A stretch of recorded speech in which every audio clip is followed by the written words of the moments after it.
Well, church, we're diving into the third sermon in the book of Ruth. So if you have your Bibles, you can turn to the book of Ruth, chapter 2. Book of Ruth, chapter 2. We've been looking at how God provides through a redeemer. And it's a beautiful little book. For those of you who've been 2 weeks, don't we agree? I mean, so far, just a brilliant start to a story. Now, if you remember, we kind of ended last week on a bit of a low note. Right? The story we likened it to the movie Up. Remember Up?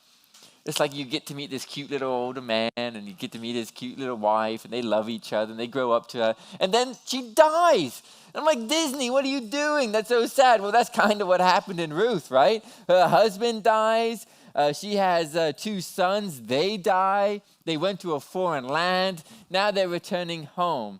And out of her 2 daughters-in-law who were married to her boys, we find that one of them turned their back, went back home because, well, she wanted a husband. And she wasn't getting a husband by following her cranky mother-in-law out to Israel, that's for sure. But we see Ruth, whose name means friendship, clinging to Naomi. And we ended last week noting how beautiful it was, how Ruth says, no, I'm going with you. You're not going to get a husband, Ruth. Go back to your people. I'm committed to you, Naomi. You think I'm going to leave you even more vulnerable than that? No, your God will be my God. Best decision of her life. Your people will be my people. Where you go, I will go. And she even called curses upon herself. She said, may the Lord do to me even worse if I leave you. If something other than death separates me from you. Whoa. So Naomi and Ruth, they journeyed back to their hometown. And, Naomi is just in a pit of despair, right? Lost her husband, lost her baby boys. She gets back to her hometown, and all the ladies in the hometown who used to know her, right? 10 years ago, they knew Naomi, grew up with her, played with her, went to school with her probably. Like, they knew them. And, they look at her and they go, ooh, is this Naomi? 10 years hasn't been good for you, has it? And she's all upset. She wants to change her name, Naomi meaning pleasant. She says, no, call me Mara, for the Lord's hand has gone out against me. Call me Mara. It means bitter. I'm bitter. I'm angry. I'm sad. Don't call me pleasant. Call me bitter. And we found at the very end, if you looked in verse 22, the author continues to call her Naomi. It says, so Naomi returned, and Ruth the Moabite, the foreigner who was not welcome in the assembly of God, Ruth the Moabite, her daughter-in-law with her, who returned from the country of Moab. They returned from worshiping a false idol, a false god, and they came to Bethlehem, the house of bread, at the beginning of a barley harvest. They left during a famine, but they've returned, and we see the Lord already hinting at something good is about to happen. His provision is already taking place. There's a barley harvest. And we find ourselves now in chapter 2. We looked at how Ruth was put in the midst of Judges. Judges, the previous book to Ruth. If you were to flip over a couple pages, you see Ruth. In fact, if you flip over to the very last line of Judges there, you might have to flip 1 page, maybe 2, but right there in verse 25, you see a nice little summary of it. In those days, there was no king in Israel, and everyone did what was right in his own eyes. They had rejected God as their king, and you know what? They did whatever they thought was right. Whatever felt good to them, that was right in their own eyes. That's what they did. And we learned that in Judges, it was a whole downward spiral. As they left God, as there was a moral decline, so did their cultural decline. So was violence more prevalent. And you just saw this downward spiral, even in the way the book was written. Well, it's not hard to say, man, that sounds a little bit like us today, doesn't it? What's good for you is good for you. What's good for me is good for me, and hey, we'll leave it at that. Of course, until what's good for you isn't good for me anymore. Right? Until you offend me or do something I don't like. In fact, actually, I think you should believe what I think. But don't tell me what you want me to believe. And then there ends up being violence, culture breaks down, all these things as we leave God. And I love it. While Judges was I don't love that. But what I do love in the Bible is that as Judges, that'll be a soundbite, right? There we go. As Judges had this big picture of this more decline in society and everything else, we see this zoom in on this family right here. Zoomed in over 4 chapters of Ruth, a romance in a way. The first chapter took 10 years to cover, right? There was a famine, they leave, and all of a sudden all the men in the family die. And it's just Naomi and Ruth in the end. That's 10 years. Well, the next 3 chapters are really over 3 to 4 months. It's interesting how much I think God can teach us that as we live in the season and the culture and in the place where we live now, in these 3 chapters, I think there's much for us to learn from it. And I think today we're going to meet a man named Boaz. Now that name might not sound particularly attractive at first to our ears, Boaz. But man, Mr. Darcy's got nothing on this guy. Right, Dr. Dreamy, no. Boaz is the man. And you'll notice right here in chapter 2, we get introduced to him. The first verse is a bit of an introduction to him. Now, Naomi had a relative of her husband's, a worthy man of the clan of Elimelech, whose name was Boaz. That's sort of the introduction to him. Who's Boaz? He is a worthy man in the clan of Elimelech. If you remember, Elimelech was Naomi's husband who died. So they're in the same clan, and his name was Boaz. And then we'll continue our story. So we were at a low point. Naomi and Ruth, 2 widows, vulnerable. Would they be provided for? Right? In that culture, a man provided for them. They went and worked and brought food home. He provided. In that culture, a man protected that family. Without that, these ladies were quite vulnerable, even if they were in their own hometown.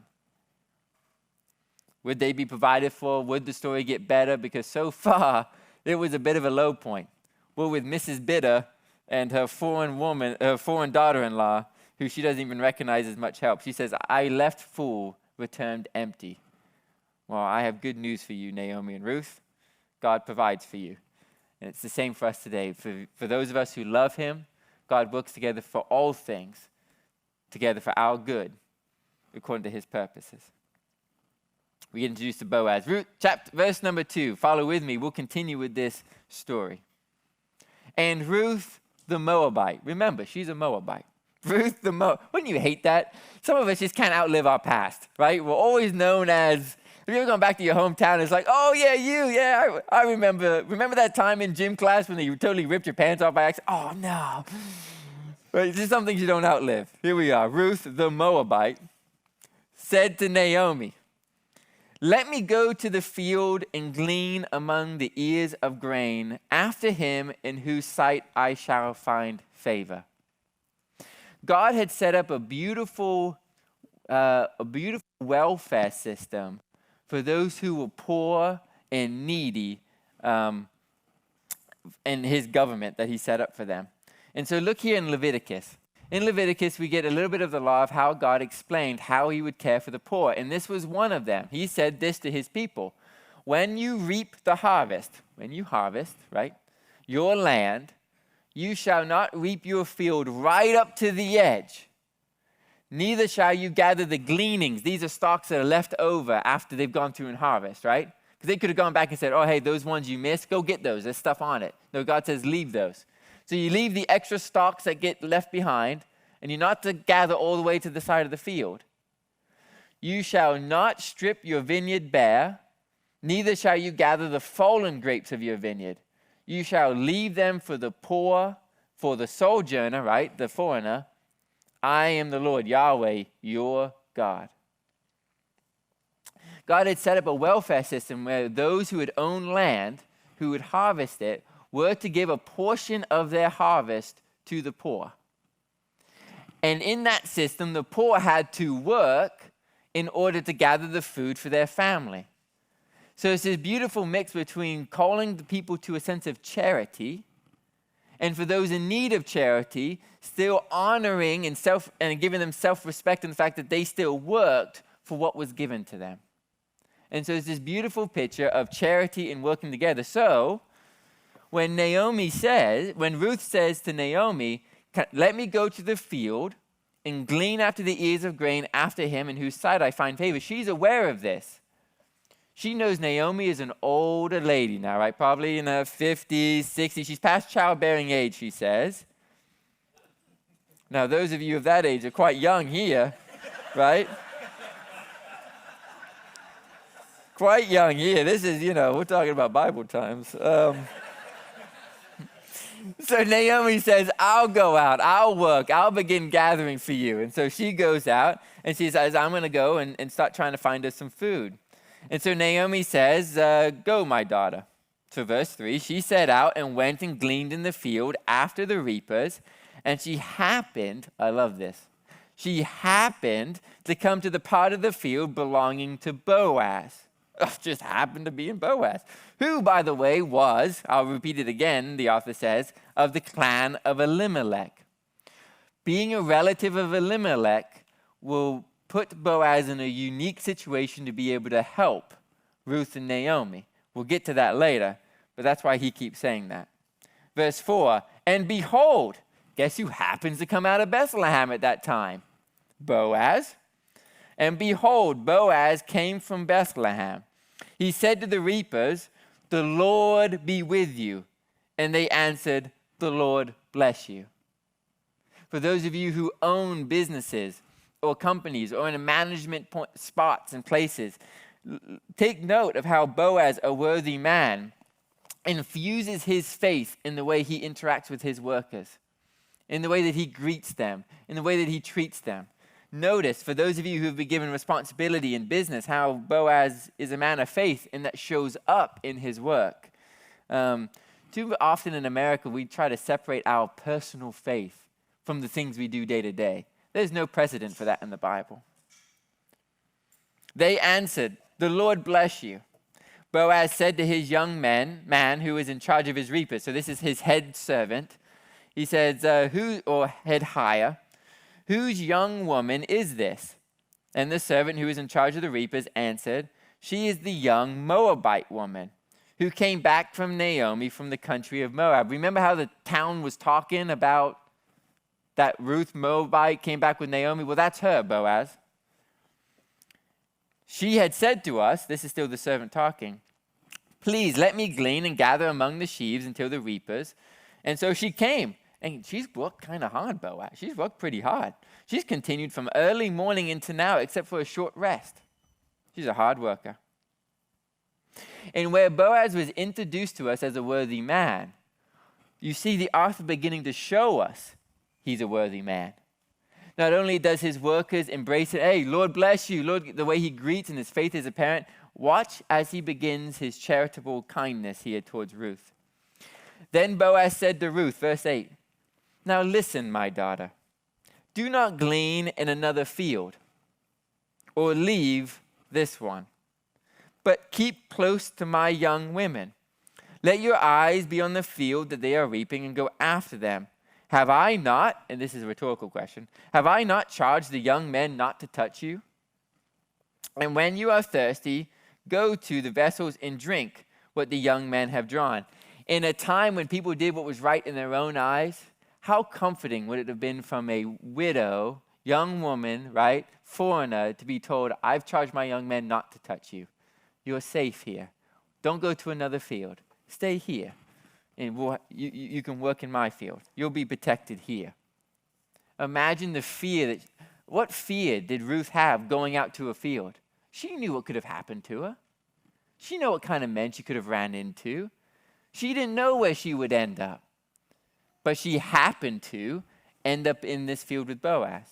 Boaz happens to be a worthy man who happens to come from Bethlehem at that right time when she's working there. And Boaz says, no, here, I'll protect you. My men will protect you. You stay here. Have I not charged men? And when you are thirsty, go to the vessels and drink what the young men have drawn. Verse 10. You know how kind this was, how much a relief this was to her. Look at her reaction. She fell on her face, bowing to the ground, and said, why have I found favor in your eyes, that you should take notice of me, since I am a foreigner? She recognizes that the humility there. But Boaz answered her, all that you have done for your mother-in-law since the death of your husband has been told to me, and how you left your father and mother in your native land and came to a people that you did not know before. The Lord repay you for what you have done with a full reward given to you. This is a prayer, May the Lord repay you for what you've done. The full reward be given to you by the Lord, the God of Israel, under whose wings," I love that, "under whose wings you have come to take refuge." And she said, "I have found favor in your eyes, my Lord, for you have comforted me and spoken kindly to your servant, though I am not one of your servants." Man, the humility of Ruth, right? Boaz says, "I've heard about you. Your reputation has made it to my ears." When he came from Bethlehem, I mean, he was a worthy man. People would have respected him. The literal translation is a man of great valor. He was given a full report. Naomi's been talking. "Hey, my daughter's out there. My daughter-in-law is out there working for me. She came with me when I told her to go back to her people. She didn't leave me. She left her people, her mother, her father. She clung to our God." Boaz is hearing this. And he's taken notice. And he says, no, stay here. I've heard what kind of character you have. Though you're a Moabite, though I know the kind of God you worship, I hear that you're different. I hear you've left that God. You've clung to our God. Now, I've heard about your reputation. At mealtime, Boaz said to her, "Come here." This is a foreigner. "Come here. Eat some bread and dip your morsel in the wine." So she sat down beside the reapers, and she passed her roasted grain, and she ate until she was satisfied. A poor widow who had been traveling with little provision. The harvest was here. She ate until she's satisfied. She's found a field she's protected in. And she had some left over. How charitable that was. And when she rose to glean, Boaz instructed his young men, saying, "Let her glean even among the sheaves, and do not reproach her. And also, hey, you know what? Pull out some from the bundles for her. Some of those things you've already harvested and the ladies have tied up in bundles, take a few of the good ones out. Leave them behind for her. And do not rebuke her." Boaz showed charity beyond the law. The law was leave the edge of your field. Don't go and harvest the extra gleanings that you left behind. He says, you know what? You can drink out of the same vessels that the men pull out. Here, when we eat, you eat among us. We have some food for you. You know, guys, when she's back to working, take some of the things out of the bundles and give it to her. I don't think yet that there is any type of romance, because this is a romance, right? I don't think there's any type of romance that has been kindled yet here. I don't think that has been kindled yet here. I mean, sure, they may have taken notice of one another, but so far, this is what Boaz knows. Boaz knows that Elimelech was a relative of his, and he died. Could have been a cousin. I don't think it was a brother. Could have been a brother. Could have been a cousin. It was close. So his cousin dies, maybe. And his wife, Naomi, is left vulnerable and has come back. He knows Ruth is working on her behalf. So is this his way of also taking care of his cousin's wife? Is this his way of taking care of the close relative that she is through Ruth? Is certainly continuing to show kindness to a woman he knows has great reputation. Great reputation. You will notice something, and I'm going to make this point next week. Throughout this book, a romance, not once what they look like is mentioned. The Bible often talks about what people look like. King David was a handsome man. Saul was a handsome guy. Jesus, not much to look at. Sorry. That's what it says. Right, we get into the Song of Solomon, and he's like, "Oh, your teeth are like sheep on a hill." And I'm like, maybe that was a thing back then. If I told my wife, "Your sheep are like goats on a hill," she wouldn't take that as a compliment. But the Bible remarks on looks often in different places. But in a romance here in Ruth, it's not mentioned once. But what you will hear over and over again is a testament to their reputation, a testament to their character. Boaz, a worthy man. Boaz going way above the law in his charity towards those in whom couldn't do anything for him. What could some foreign widow, but can't do anything for him? It's easy to give when you think you're going to get something back, isn't it? But no, Boaz gives to someone who, is the least of the society. You see his charity abounding, even above the law. Verse 17, so she gleaned in the field until evening.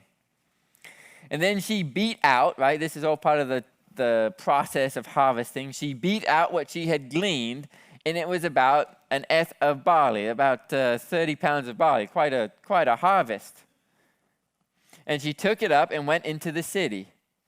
And her mother-in-law saw what she had gleaned.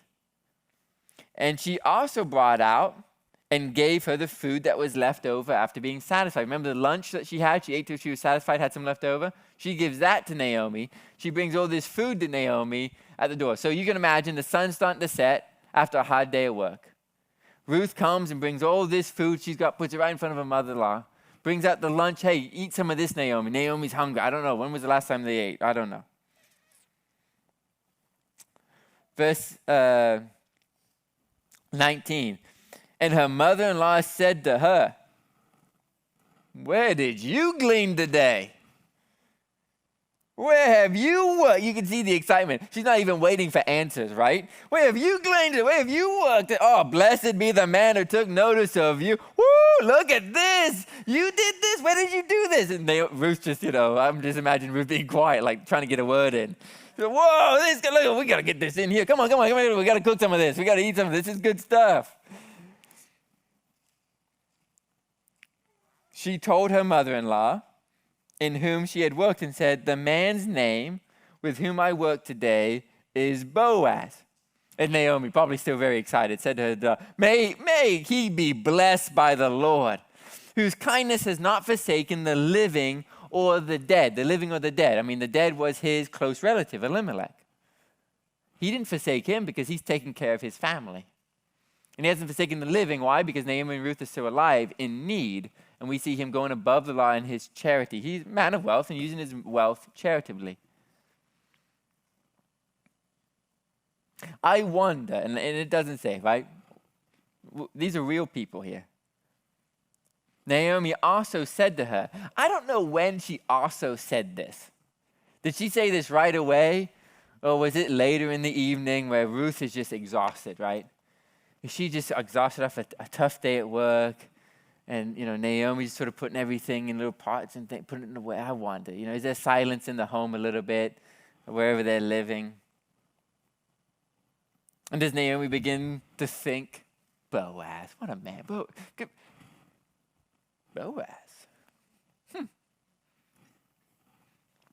Boaz. Yeah, Ruth, Boaz been needing a lady. I wonder if she's starting to think this, right? He's been single too long. He needs, Ruth, So she ends up saying to her, Naomi also said to her, the man is a close relative of ours, one of our redeemers. Does she say that out of sight? He's one of our redeemers. And we'll talk about what a redeemer means. It's a wonderful thing God also provided for those in need. Along with the whole welfare system with the grain, the whole redeeming system is so beautiful. We're going to get to that. Ruth said, and it's kind of funny. Ruth's like, oh, yeah, close relative, huh? Well, besides, he also said to me, you shall keep close to my young men until they have finished all my harvest. She says, it wasn't just today. He said I could come back. And Naomi said to Ruth, her daughter-in-law, it is good. You should. Boaz is a nice man. Go back. It is good, my daughter. And I think it's interesting here where Ruth said he said I could stay with the young men and harvest. Naomi here says, it's good, my daughter, that you go out with the young women. Hey, at least in another field you be assaulted. I think it's a sly way of saying, yeah, good idea, Ruth. I think you should go because in another field you could get assaulted. I wonder, did that ever happen to Naomi when she was a foreigner and a widow? I wonder. He says, if you go in another field, you might be assaulted. We're in a moral decline here. But there's a subtle little, just stick with the women too, You're right, stay with young women. That'd be great. Don't go into fear. Verse 23. And so this is what Ruth does. She kept close to the young women. She took her mother-in-law's advice. She kept close to the young women of Boaz, gleaning into the end of the barley and wheat harvest. And she lived with her mother-in-law. Right? Now, she's living with her mother-in-law. Nothing's going on here. She's living with her mother-in-law and she's working hard. The harvest would have been from mid-March to mid-April was the barley harvest. And then it says barley and wheat harvest, you'll notice. Right after the barley harvest, there was a wheat harvest for another month. So she's been working now out there harvesting for 2 months probably, middle of March to middle of May. Usually coincided between Passover and the week of feasts. So Easter and Pentecost, that time right in there. This is when she's out there harvesting. And she lived with her mother-in-law. Isn't it amazing? They came with nothing. They had nothing. They were empty. Naomi's over there complaining, call me bitter. The Lord's hand has gone against me. But she couldn't see that God was working in the background through her pain, through her suffering. He was going to be a God that would care for her. James says, what is pure religion? Care for widows and orphans. The least of these is what he's saying. The least of these. The least of these. And isn't it interesting that they just happened to go to the field of Boaz? Just happened that Boaz came out of the field that time. Just happened that Boaz had already heard the report about Ruth's character and who she was. Providence. The way God works in seemingly man-made decisions. So many times things just seem to happen the way they should happen, the way they're blessed, the way they work. God is working in there. We were just talking, there's a book in the Bible, Esther. It's one of the other, Ruth and Esther, the 2 books named after women. Esther never mentions the Lord's name. Not once is God ever mentioned in the book of Esther. Why is it in the Bible? Because you see over and over again things that just seem to happen, seem to work out, seem to be the way, and you see God protecting and caring for his people throughout the whole book. God is working even in the times when we can't see him. And think about that. Between the end of chapter 1 and the end of chapter 2, Ruth and Naomi have more than enough food to be provided for. Who did that? God did.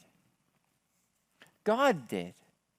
And isn't it interesting that we see God providing and caring, protecting, guiding through seemingly random choices, and yet we see Boaz, a man working to what? Protect his family, care for his family, provide for those that are least of these. Ruth was a foreigner. It's like, your in-laws somehow way down. And yet he's caring for the least of these. I see this charity.